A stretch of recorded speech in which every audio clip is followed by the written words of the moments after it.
Good day, students! So, in this video ay magsosolve tayo ng sample problem about Brayton cycle. So, recall natin yung processes na nasa Brayton cycle. Brayton cycle ay merong 4 processes, namely isentropic compression, then constant pressure heat addition or isobaric heat addition, then isentropic expansion, and lastly ay merong isobaric heat rejection process. So, ito yung ating PV and yung TS diagram. So, process 1 to 2 is S, then 2 to 3, P, S, P, S, P, S, P. Okay, so dito sa PV diagram, kung mapapansin nyo, yung pinakamaliit na volume is yung V2. Then, sumunod ay V1. Then, meron tayo ditong V3. And last, ang maximum is V4. So, ang in-indicate ko dito na point 1 is yung sa inlet ng compressor. So, itong nasa 1 to 2, yun yung compressor. Then, yung 3 to 4, yun yung turbine. Okay? And then, dito, ang maximum temperature natin, kung mapapansin ninyo, is itong nandito sa point 3, T3, sa inlet ng turbine. And, ninote ko din dito yung ating derived formula for efficiency using the pressure ratio. So, 1 minus 1 over RP raised to K minus 1 over K. Naipakita na naman yung derivation nito. So, paki-check yung inyong mga notes para ma-recall nyo kung paano dinerive yung efficiency. Then, hindi nabanggit doon yung back work ratio. So, meron tayong tinatawag na back work ratio dito sa Brayton cycle. Ano ba yung back work ratio na tinatawag? So, the fraction of the turbine work used to drive the compressor is called the back work ratio. Yung turbine, magpo-produce yan ng work. And some of its work na na-produce ay gagamitin para ma-drive yung compressor. So, yung fraction na yon ng turbine work na ginamit para i-drive yung compressor, yun yung tinatawag nating back work ratio. And given by the formula, work ng compressor divided by work ng turbine. Okay, so let us solve sample problem number 1. Na nasa inyong PDF or PowerPoint na binigay ko sa inyong LMS. Okay, so let me read it first. Air enters the compressor of an ideal air standard Brayton cycle at 100 kPa, 25 degrees Celsius with a volumetric flow rate of 8 cubic meters per second. So, yung given doon ay sa inlet ng compressor dahil sabi air enters the compressor. So, merong 100 kPa sa point 1, paano ko nalamang point 1? Kasi nga, sabi, enters the compressor. So, sa inlet ng compressor, which is ito, P1 is 100 kPa. Para mas maintindihan nyo ng ayos yung itsura ng schematic diagram natin, tingnan nyo din, nasa PowerPoint naman yung schematic diagram. And then, meron tayong T1, which is 25 degrees Celsius. And, bago tayo mag-solve, i-convert natin ito sa absolute, para diretsyo na lang. 25 plus 273 is 298 Kelvin. Then, merong volumetric flow rate. So, ang volumetric flow rate, ginagamit kong symbol is yung V na may tuldok sa taas, equals sa 8 cubic meters per second. Minsan, ang ginagamit na symbol for volumetric flow rate is capital letter Q. However, dito kasi sa ating combustion, ay yung Q, ginagamit nating symbol for heat. So, para hindi tayo malito, ang gamitin nating symbol for volumetric flow rate ay ito na lang. Okay, then, the compressor pressure ratio is 12. So, may RP equivalent to 12. The turbine inlet temperature is 1,100 degrees Celsius. So, ang inlet temperature sa turbine, again, ang turbine ay nasa 3 to 4. So, yung inlet ng turbine ay yung T3. So, T3 is 1,100 degrees Celsius. Again, i-convert natin ito papuntang absolute. Papalasan natin ng 273. So, equal na siya sa 1,373 Kelvin. And then, sabi, determine the thermal efficiency. So, pinapahanap ang thermal efficiency. Since given yung pressure ratio, we can directly solve for the ideal thermal efficiency. Kasi meron na tayong derived formula. So, kopyahin ko ulit yung formula, then i-substitute natin. Efficiency is 1 minus 1 over RP raised to K minus 1 over K. Ang RP is given equivalent to 12. Then, yung K, kapag walang pinanggit, kung hot air or cold air, ang gamitin natin na K is yung for cold air, which is 1.4. 1.4 minus 1 over 1.4. Then, multiply natin sa 100 para makakuha natin naka-percent. So, 1 minus 1 over 12 raised to 1.4 minus 1 or 0.4 over 1.4. Press equals times 100 is 50.83%. So, ang ating thermal efficiency, ideal thermal efficiency is 50.83%. So, ito na yung sagot dun sa tinatanong sa letter A. Then, next na tinatanong is the net power output. Pag sinabi nating net power output, it could be QA minus QR. Diba? Yung work net natin, ang pag-compute natin dyan is QA minus QR. O kaya naman is net ng mga work. So, ang naggagawa dyan ng work is yung turbine tsaka yung compressor. At ang net work niya is work ng turbine minus the work of the compressor. Okay, so kamaalin dyan sa dalawa yung inyong gamitin. Pero ito na gagawin ko, yung QA at QR. Ang QA natin nandito sa process 2 to 3, sa heat addition process. Isobaric. Then, ang QR ay dito sa 4 to 1, heat rejection, isobaric din. Okay? So, let us solve for work net. So, again, work net is QA minus QR. And dahil yung process 2 to 3 ay isobaric, yung QA ay equal sa change ng enthalpy, which is mCp times T3 minus T2.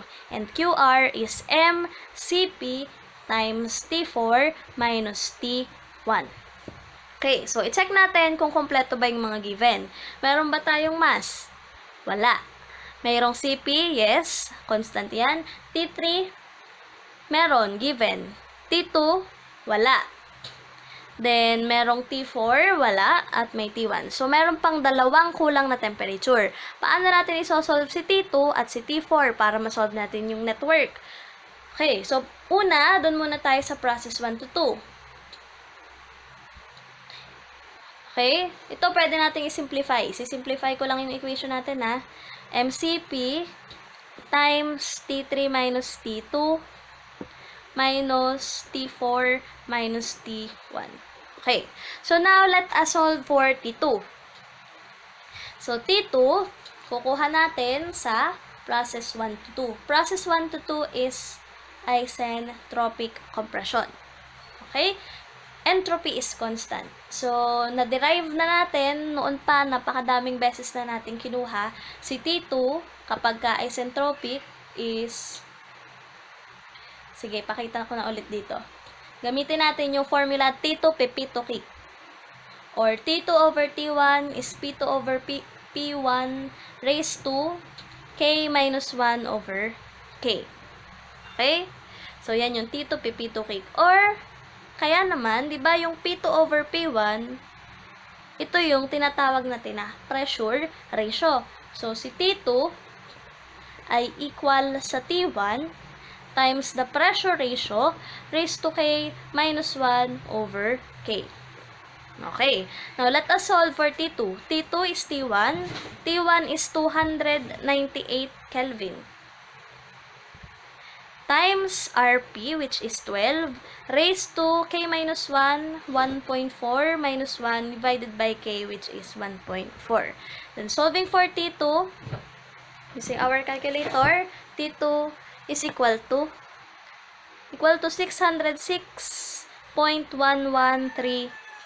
Kelvin. So, meron na tayong T2. Next, solve natin ang T4. So, para naman makuha si T4, punta tayo sa process 3 to 4. At process 3 to 4, again, ang process ay isentropic or entropy is constant. And yung relationship ng temperature and pressure kapag entropy is constant is T3 over T4 is equal to P3 over P4 raised to K minus 1 over K. And what is P3 over P4? Diba, ang process 2 to 3 ay isobaric. Therefore, P3 is P2 and P4 is P1. And P2 over P1 is RP. So, pwede din nating isulat yan na T3 over T4 is equal to RP raised to K minus 1 over K. Thus, in order to solve for T4, T4 is T3 divided by RP raised to K minus 1 over K. Then, substituting the values, so si T3 ay 1,373 Kelvin, RP is 12, K is 1.4. Then, let us solve for T4. So, T4 is equal to 675.0455. Okay, 675.0455 Kelvin. Okay, so meron na tayong T4. Now, kuhanin naman natin yung mass. Yung mass, saan manggagaling? Dun sa ideal gas equation. Ang ideal gas equation is paborito mo. Paborito mo. Okay, so dahil meron tayong B1, V1, and T1, masasolve natin si mass. Okay, so mass is equal to P1, V1, which is 100 kilopascal. V1 is 8 cubic meters per second. R is 0.287 para sa air. And then, the temperature is 298 Kelvin. Thus, mass is equal to 9.3539 ang unit natin. Cancel ito dito. Tapos na-cancel din yung cubic meter, Kelvin, Kelvin. Kilograms per second ang naging unit. Bakit ito na-cancel? Kasi kilopascal is kilonewton per square meter. Kilojoule is kilonewton meter. So, meron na tayong mass. May T4, may T2. Makukuha na natin ang work net. So, again, si work net is equal to MCP times T3 minus T2 minus T4 minus T1. Substitute. So, mass is 9.3539 kilograms per second. CP is 1.0062 kilojoules per kilogram Kelvin. And then, T3 is 1,373. T2, iwan ko na lang as T2. In-store ko kasi yan kanina sa A. Then T4 is T4, nakastore sa B. T1 is 298. Okay. Ito, in-store ko to kanina sa A. Tapos, ito, in-store ko sa B. Okay. Now, let us compute. So, work net. Ang magiging unit niya, cancel ang kilograms, cancel ang unit na Kelvin. So, ang matitira is kilojoules per second or in kilowatts. And work net is equal to 3,669.1373 kilowatts. So, this is our final answer. Now, let us solve for the backwork ratio. So, sinulat ko na dito yung derived formula natin for the backwork ratio in terms of temperature. So, isa-substitute na lang natin. Yun ay T2 minus T1 over T3 minus T4. So, T2 is yung nakastore ko kanina sa A. T1 is 298. T3 is 1,373. And T4 yung in-store ko sa B. Okay? So, yung nakastore sa A is 606. Tapos, yung nakastore sa B, 675. Solving for the backwork ratio is equal to 44.15%. So, that's all for Brayton cycle. So, sagutan nyo yung problem number 2 na nasa inyong PowerPoint and magdadagdag pa ako para sa inyong exercises. Okay, so that's all for now. Thank you. Keep safe.